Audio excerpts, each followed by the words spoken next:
Démosle la bienvenida a Gaby Slavinsky, que se suma a nuestra mesa una vez más, psicólogo, analista político, consultor. ¿Qué hay que esperar? ¿Un discurso de Cristina económico? ¿Un discurso de Cristina político? ¿Una popular que diga Cristina presidenta? ¿Cuál va a ser el centro, intuís vos? Me gusta la palabra mañana que se utilizó, que me parece que es el centro, la centralidad. Primero en la forma, la centralidad de Cristina. Ella recobra siempre, termina en el centro del escenario. No se sabe bien cómo, pero termina en el centro del escenario. Y por otro lado, creo que discursivamente Cristina usualmente da en la tecla del centro del universo político, de las temáticas relevantes. Va a hablar de economía, supongo, de justicia, va a hablar de salario, en el marco del cierre de los congresos regionales de la UOM. Ahora, fíjate en los últimos discursos y tomando como referencia los últimos 2 años, 26 de octubre de 2020, donde fue la famosa carta de funcionarios que no funcionan. Siempre uno se acostumbra a recibir mensajes de Cristina que apuntan al foco de la cuestión, del escenario, que es verdad que por momentos uno dice, bueno, pero está muy tenido de la cuestión de la justicia. Por supuesto, porque está viviendo un tema judicial muy importante. Pero después, cuando habló de funcionario que no funciona, habla de economía, del salario, de no podemos permitir tal o cual cosa. Redes sociales, ¿no? Recordemos que en su momento habló, y hace unos días nada más, con sus redes sociales, cuando habló de la economía y apuntó contra las empresas, contra la formación de precios, y ahí, digamos, apretó un poquitito con el tema de la Secretaría de Comercio. Pero va al debate central, del escenario político y en la relación con la agenda pública, ahora, que es inflación, salarios. Están gobernando y ella es la arquitecta de esta alianza gobernante. Ahí me hace acordar cuando uno lee las crónicas de la Segunda Guerra Mundial, en la Guerra del Pacífico, digamos, Estados Unidos contra Japón. En la construcción imperial japonesa, la última palabra la tenía en los temas muy trascendentes el emperador semidios viviente. Y el emperador solamente aparecía de vez en cuando en las reuniones del comando en jefe del ejército japonés, de las Fuerzas Armadas japonesas, y tenía que hablar con poemas imperiales antiguos, porque esa es la tradición. Y entonces todos interpretaban después qué había querido, qué orden había dado el Tenno, el emperador. Del otro lado estaba MacArthur con teorías taylorianas rápidas de administración para tratar de transformar la Chrysler en portaaviones, y la derrota fue japonesa. Es decir, cuidado con eso, de ponerse en la emperatriz, que voy a interpretar y voy a decir... Perdón, ¿sigue siendo la líder del espacio? Pero ¿Sí o no? Están gobernando... Sí, claro. ¿Vos qué pensás, Gabriel? Están gobernando y hay una inflación que se come a la gente, al salario. Yo creo que hay niveles de análisis diferentes. Primero, ¿es el centro de la escena política nacional? Probablemente sí. ¿Es la principal figura del espacio político que gobierna? También. ¿Eso quiere decir de que tenga todas las decisiones, etcétera? Yo creo que no, que ahí el poder está repartido en una trilogía, que en algún momento tuvo más dirección ejecutiva hacia el presidente, ahora es de Massa. Pero la realidad es que su disconformidad hacia adentro, uno después podrá reprocharle el armado, etcétera. Claro. Pero su disconformidad hacia adentro, yo te diría que explícitamente es del 26 de octubre de 2020. ¿Sabés qué me parece? No quiere decir de que me parece, Luis, que van a hablar de esto que vos decís precisamente, pero lo van a hablar esos actores, no otros actores. Lo que está pasando en el sindicalismo argentino, el sindicalismo peronista en la Argentina, es una división, 2 bloques que se están disputando la representatividad política de parte del peronismo para el año que viene. O sea, están buscando la puja distributiva en paritarias insólitas, siguiendo una inflación insólita, y están diciendo también, acá vienen reformas estructurales y vienen cosas donde los gremios tenemos que estar participando. Queremos diputados de las listas. Claro. Ahora, lo que va a pasar mañana va a pasar en un sector del sindicalismo. El otro sector del sindicalismo, llamémosle los gordos, se sacaron foto con Kelly Olmos esta semana, que es la delegada del presidente de la Nación, para conversar con ese mundo, ¿no? Del ejercicio de la acción gremial, siempre es la primera entrevista. Habrá que ver después, bueno, de hecho también hubo una decisión que tiene que ver con las obras sociales, que era la abultada deuda que tienen con muchos gremios. Ahora, yo te diría que no aparece tan claro para mí que sean solamente dos bloques, por llamarlos de alguna manera. Los sindicales. Dos posturas. No, quiero decir que hay más entramado. Y hay que ver cómo van a encajar, porque eso no está claro. Me refiero a la de obras, al acto en obras sanitarias con la mesa sindical que quiere ser la sucesión de lo que fue las 62 organizaciones, que justamente un líder de la Unión Obrera Metalúrgica como Lorenzo Mariano Miguel fue el Loro fue el que la catapultó, digamos, mucho, y sobre todo con el regreso de Perón y demás. Ahora, el tema es que yo estaba pensando en otra cosa, estaba pensando que ese gremio, la UOM, tenía en aquella época, tanto es así que eufemísticamente se llamaba la patria metalúrgica, claro, tenía 700.000 trabajadores. Hoy tiene 200 y pico de mil. Y marcaba la cancha de las paritarias en la Argentina. Hoy va décima o vigésima a pedir 110% de aumento. Me parece relevante el mapa de cómo estamos a nivel trabajo en Argentina, porque el crecimiento de los autónomos, de los monotributistas, y bienvenidos sea el emprendedorismo en Argentina, también es el crecimiento de la informalidad. Es decir, lo que quiero representar es que hay un gran caudal de trabajadores que hoy no están agrupados en ninguno de estos gremios, que no tienen la representación, y otros que eligen no tenerlo también, porque no se sienten representados. La pregunta es que la UOM ponga a Cristina en su mesa y sabiendo ya que es referente de un espacio concreto, ¿hace que la UOM se agrupe bajo el seno kirchnerista?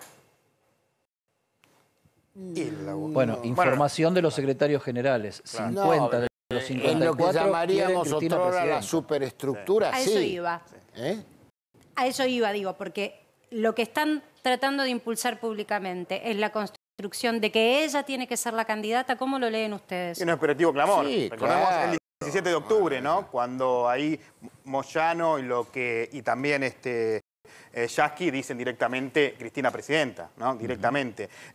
Incluso hubo una sorpresa. Algo contábamos ayer y hoy tenemos ese audio, ¿no? Una sorpresa que es una intendenta que supuestamente trabajaría para Alberto Fernández, que dice: yo quiero a Cristina presidenta.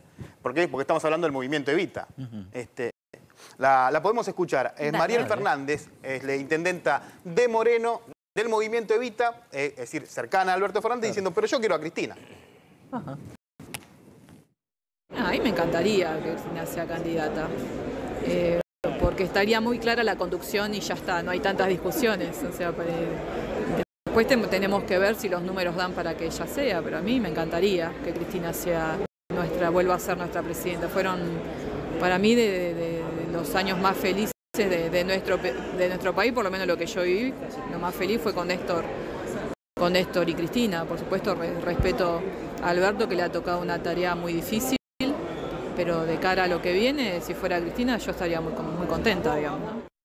Este es el lío que tiene el movimiento Evita, porque el movimiento Evita, por lo menos los líderes, Fernando el Chino Navarro, Emilio Pérsico, están alineados con Alberto Fernández. De hecho, hoy tuvieron una muy buena noticia en cuanto a que a la economía popular le van a sacar plata a los planes y le van a dar a ellos, ¿no? Y hacia adentro, muchos son cristinistas. Y la que es la intendenta del espacio, la intendenta que tiene el movimiento Evita, que es Mariel Fernández en Moreno, dice: no, pero yo la quiero Cristina, Este es el lío que hay también dentro del oficialismo con la candidatura. Si hay pasos, se puede resolver el tema. Va a haber pasos. Bueno, lo dijo Cerruti hoy más temprano, digo, es la vocera presidencial. Hay paso. Entonces, ratificó no hay paso. Que más allá de lo que diga Pedro, ella considera que hay paso. ¿Lo tenemos? Es una vocera. Entonces era Alberto Fernández. Todo el respeto del mundo, tiene unas construcciones maravillosas. En la paso. ¿Será Alberto Fernández contra Cristina? Alberto Fernández contra Cristina. Difícil, ¿no? Y Aníbal Fernández apoyándolo. ¿A quién?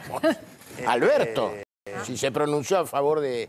En los pasillos de casa de tiene que haber todo paso. cambia y después todos terminan insistió que él no es, ¿no? Ahora, es la gran Pichetto el escenario que se está poniendo. O sea, que juegan los número uno y ahora ya con la elección de Brasil hecha, ¿no? Donde ganó uno.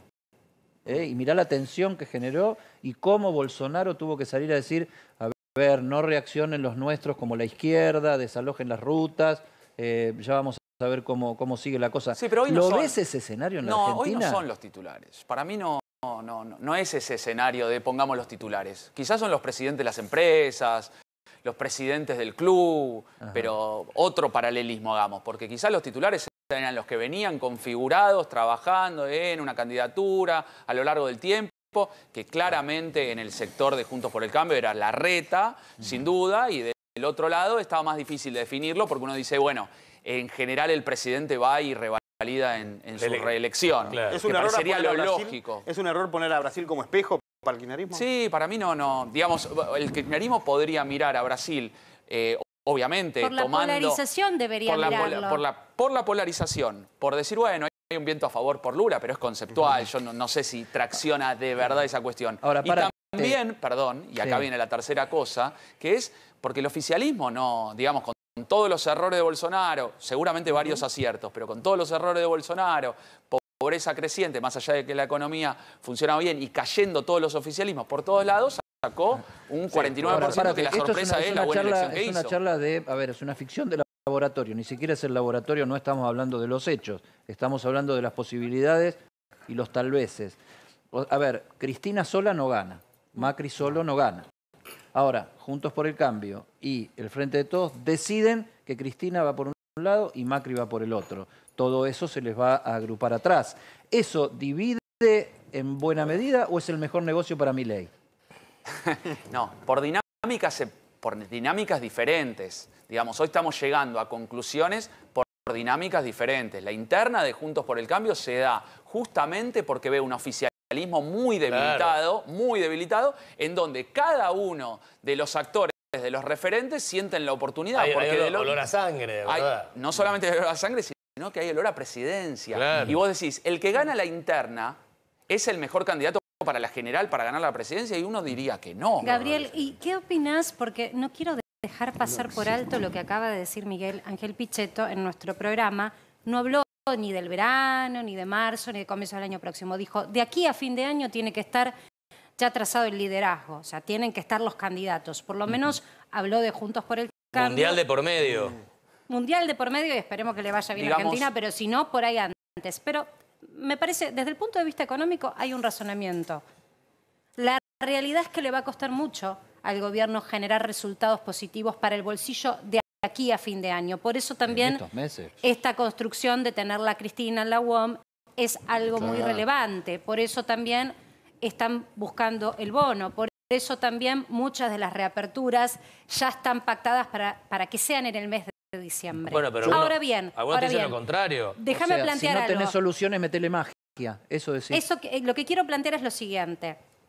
Si el oficialismo no tiene la posibilidad de capitalizar nada positivo en términos de imagen de acá a fin de año, ¿es propicio para la oposición sacar provecho y ya lanzar a los candidatos?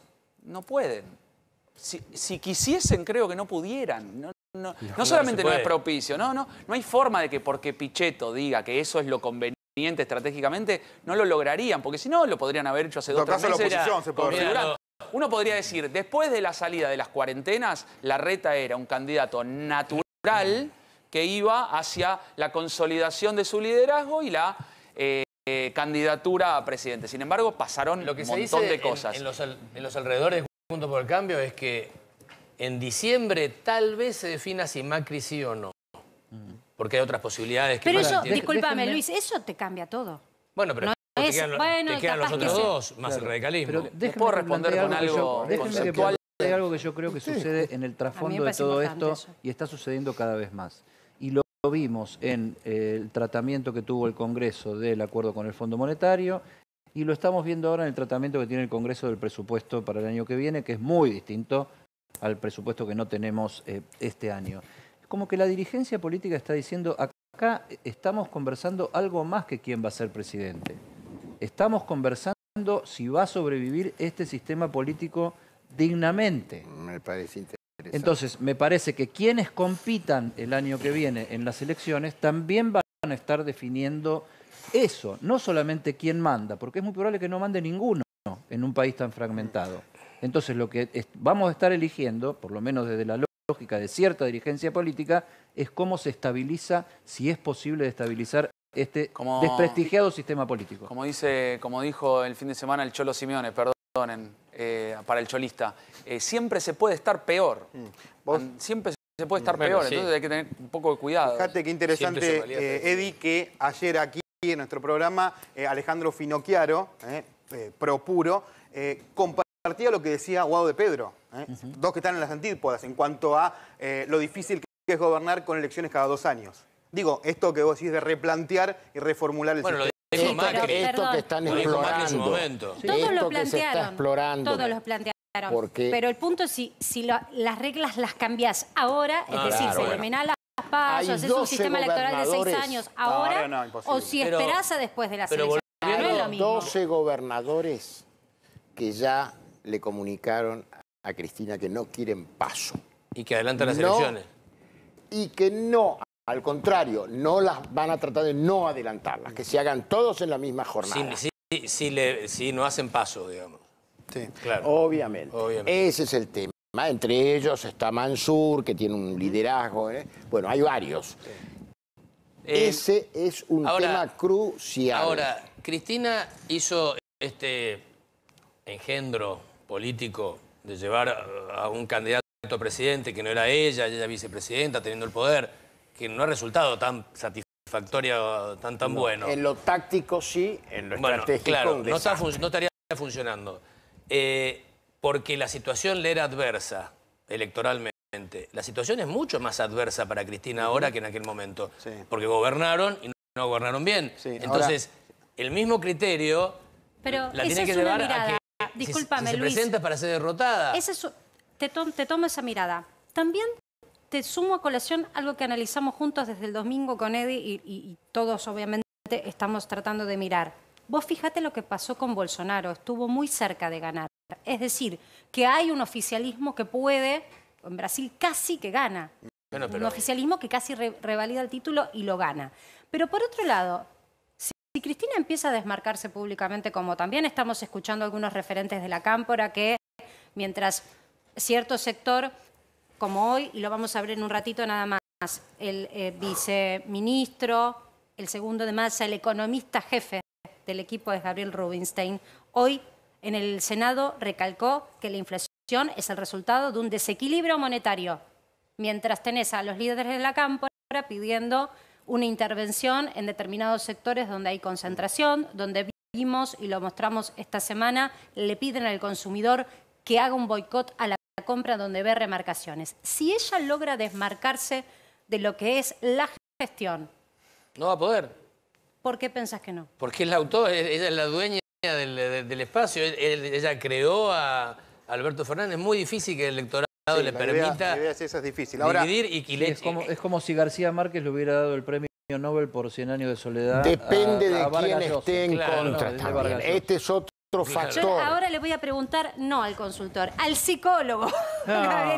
No, pero para que yo tengo un montón de preguntas para hacerle antes que hablar de Cristina. Sí. Claro. Yo lo que digo es que... ¿Se puede en estos meses separar a la vicepresidenta de la gestión? Es demasiado preponderante el contexto. El escenario en el que nos vamos a mover va a determinar el tipo de liderazgo que los argentinos creemos que es el mejor para esa instancia. No nos olvidemos que en un escenario mucho más, digamos, de moderación, seguramente los candidatos no tan en los extremos tengan ventajas. Y eso en general en la Argentina tiende a ser ventajoso. Ahora, en escenarios mucho más crispados, como ahora, con conflicto social, con crisis económica, las personas están buscando respuestas. Y esas respuestas hoy se las están dando los extremos. Sí, pero... Y los que de alguna manera garantizan los valores propios del campamento. Pero no hay que confundir. No hay que confundir que la gente busca piloto de tormenta cuando hay crisis, que no significa un halcón. Vamos a eso entonces. Hay una distinción entre piloto de tormenta y halcón. Entonces, sin duda. Pero eso para el 2023. Hoy lo que está viendo en un escenario crispado es que, más allá de que no está buscando piloto de tormenta, eso fue quizás en la pandemia, hoy mira más halcones. De hecho, Patricia Bullrich dice un exabrupto y termina capitalizando salir de la inflación y de la crisis. Yo te diría que no es tan así. Fatalmente estos años sirvieron para demostrar, sobre todo en el frente de todos, que es el que gobierna y el que le estás esperando los resultados todo el tiempo, que Cristina, no estando, no dejó de estar. Terminó siendo crucial y determinante en la existencia y los tiempos del frente de todos. En la oposición, que es distinta a la medida, Macri no deja de estar. O sea, termina siendo el punto de referencia de última instancia en todas las conversaciones. ¿Dónde va a poner el dedo finalmente? ¿Va a ser él o no va a ser él? ¿Qué quiso decir el emperador cuando presentó el libro? ¿Que iba a ser él o que no iba a ser él? Patricia, ¿es Mauricio o es de última Horacio Rodríguez Larreta? ¿Seguís discutiendo Cristina y Mauricio? Los dos son dueños que no soltaron el no me paquete gusta, accionario. Sí, no me gusta, pero es lo que estamos conversando. Los dos son dueños que no soltaron el paquete accionario. No soltaron, no dijeron, no soy más el dueño de mi heredero. Y porque el escenario generó en estos últimos años bastante incertidumbre que no pudo repararse, enmendarse, entonces, digamos, de alguna manera potenció ciertos candidatos que no estaban quizás en el primer plano. También hay una realidad. Son los conductores de un espacio y quienes estaban en el medio en estos últimos 4 años de construcción vinieron muy lentos para capitalizar imagen. Vos decías recién, me quedo con algo que decías, vos sí ves lugar para los que están más en un centro o una construcción dialoguista. Eso manifestabas. Cristina también tiene un candidato de esa mirada. Lo están construyendo a Guado de Pedro para eso. Sí. Bueno, lo que pasa con gobernadores que viajan, con interlocuciones en distintos países, con el empresariado, el establishment. Si vos me preguntás que cómo están jugando las coaliciones al 2023, te digo, bueno, están regulando los tiempos para ver cómo queda el escenario en mayo, en abril, en junio, para tomar las decisiones de campaña dura, las decisiones finales de decir, bueno, vamos con este equipo, vamos con este juego. No nos olvidemos de que en mayo del 19 nadie esperaba la medida de Alberto Fernández. Y eso es porque un gran análisis del escenario hizo que Cristina haga una movida de la que no se pudo recuperar la oposición. En esta Argentina de hoy, 6 meses, ¿alcanzan para construir un candidato? Si tomo el caso de Alberto Fernández, sobra, ¿no? Pero yo te pregunto en la Argentina de hoy. En la Argentina de hoy, digo, siempre tenés tiempo de construir un candidato. Guado Pedro no sería construirlo de cero, si es el caso que están nombrando. En general no hay ninguno de cero. Claro. Todos bueno, Alberto Fernández fue un candidato de cero. Sí. Alberto Fernández fue un candidato de cero, se lo confundían con Aníbal. ¿Pensás que hoy hay? No, yo lo que digo es que el escenario va a determinar el movimiento que se tenga que hacer en el 2023. Ahora, el escenario se va a construir, valga la redundancia, paso a paso, porque lo que tenés que resolver primero son los mecanismos con los cuales vas a ir a la resolución o no. Pero espérate, porque mañana vamos a ver qué dice Cristina al respecto. Pero hoy habló Gabriela Cerruti, que es la vocera del presidente de la Nación, y la tenemos por ahí. Esto dijo. El gobierno sostiene, como ya se los he dicho en innumerables oportunidades, que hay una ley vigente, que es una buena ley, que es la ley que convoca a las PASO, que está el proceso de convocatoria a las PASO en marcha, porque es el año que viene. Esa es una buena ley que lo que implica es más democracia, más participación. Es una ley que acompañamos en el momento en el que fue votada y que nos parece que en un momento en el cual muchos actores políticos están intentando generar situaciones antipolíticas o el descreimiento de la gente de parte de la política, cuanto más discusión haya y más participación haya, mejor es. Bueno, bien, ahí estaba entonces Gaby Cerruti diciendo... Lo que está diciendo es que hay sectores del oficialismo y sectores de la oposición a los que les conviene las PASO y otros sectores que no les conviene. De hecho, el caso más paradigmático es el de Alberto Fernández, que se la pasó toda la semana en los distintos lugares del mundo diciendo que él iba a defender las cuestiones electorales y las reglas porque quiere las PASO. Más allá de la interpretación, el título es textual. No lo pone en duda, no dijo lo vamos a discutir, es ratificar. Hay que volver después, digo, de algo que está ratificado.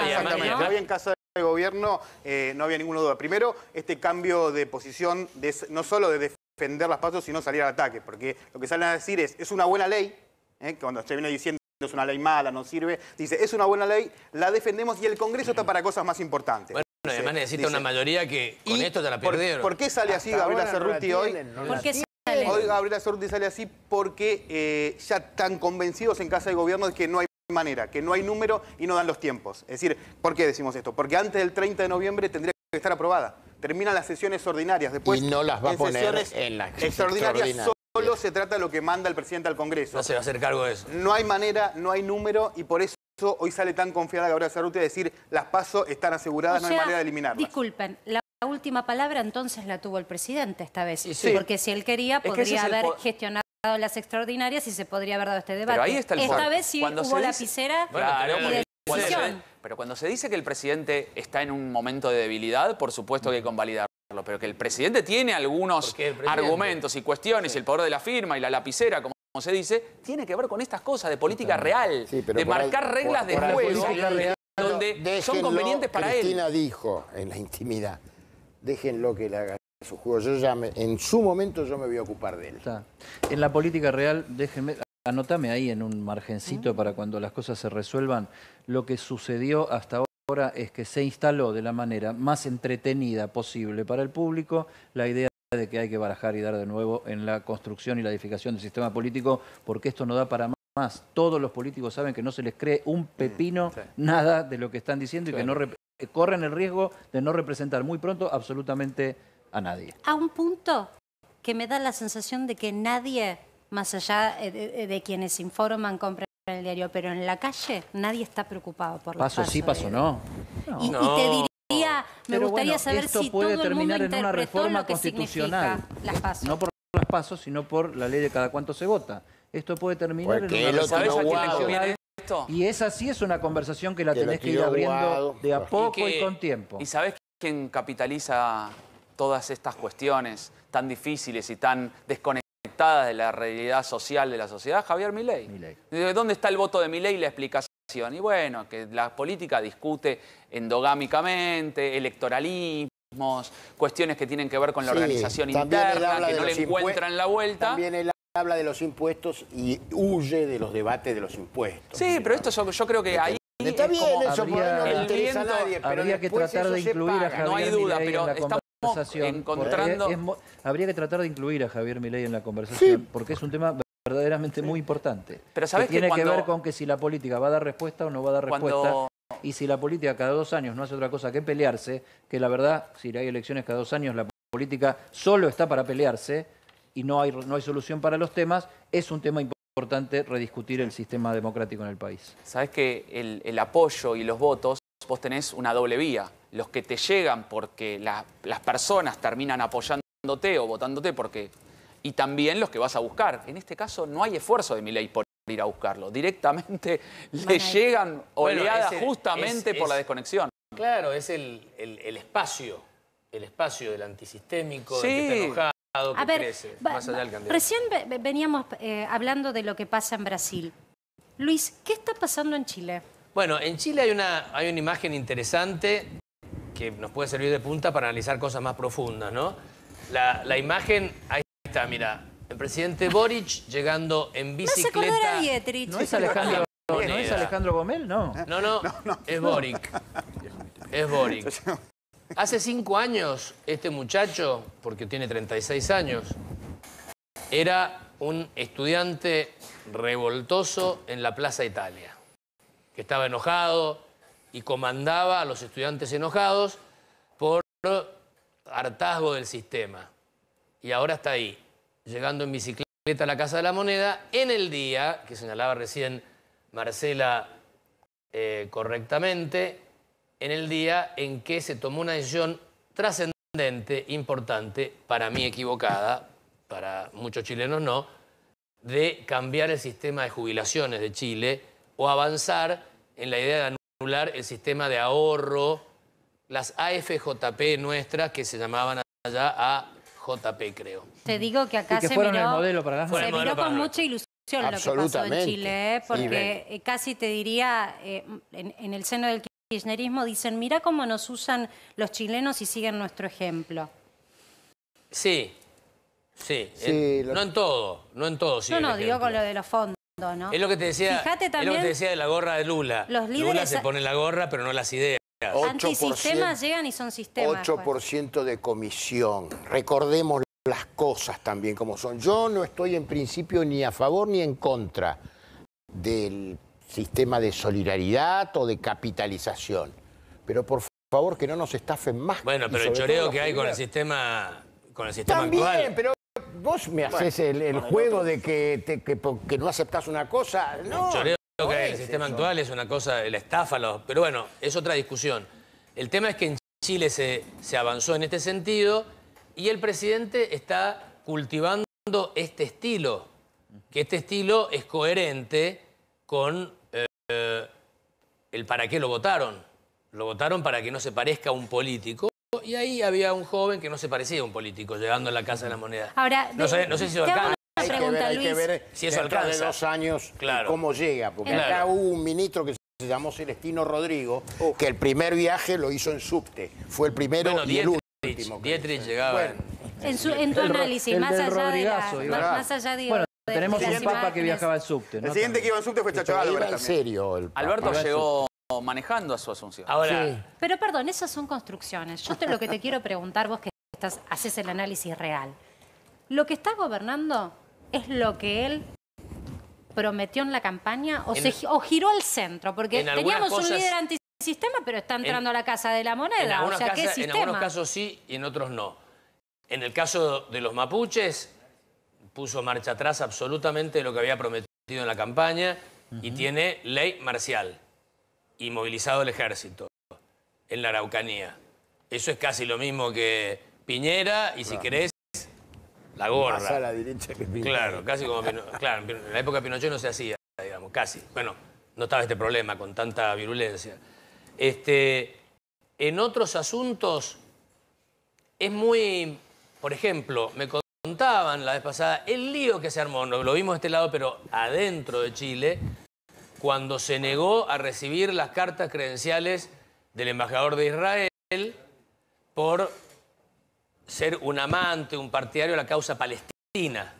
Y eso lo había sostenido durante toda su vida estudiantil, considerar al Estado israelí como un Estado opresor sobre los palestinos. No quiso aceptó la de todos los embajadores menos la de Israel. Se armó un lío. Claro. Tuvo que pedirle disculpas después el presidente a la comunidad judía de Santiago, que es bastante más chica que la Argentina. Los problemas son problemas en serio cuando los tenés que administrar. Si no, son solo temas de conversación y no son problemas.